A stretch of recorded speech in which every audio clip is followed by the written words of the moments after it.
How do we study microplastic pollution in the world's oceans? Well, first you have to get there. I'm here aboard a beautiful tall ship called the Mystic. This has transported us to the middle of the North Atlantic subtropical gyre. We have brought with us two different nets. One's called the Avani trawl. It's a high-speed trawl. It's overboard right now, skimming the ocean surface.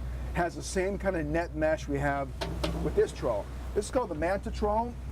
This we drag much slower, about 2 knots. Has a wide net opening. It's dragged right across the ocean surface. These 2 pontoons keep it afloat. At the end of the net is this, a long net, 1/3 millimeter mesh. So it's capturing everything as big as a grain of salt and larger.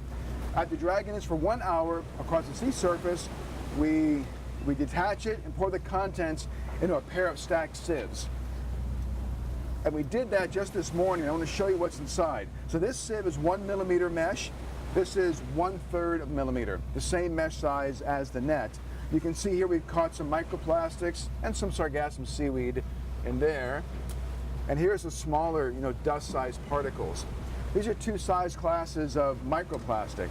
Then comes the hard part, the counting. So you'll sit either at your table picking out particles with tweezers and counting the larger microplastic size class. Under a microscope, you can pick out the smallest of the particles.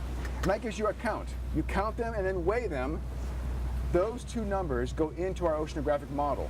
So oceanographic modelers, they create these beautiful global models based on all the current data available. And they predict where particles would accumulate based on all the current data known globally. Well, we take this information.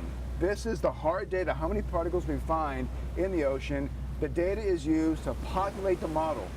And from that model, we can extrapolate how much plastic exists in the world, regionally and globally. And that's how we study microplastics in the world's oceans.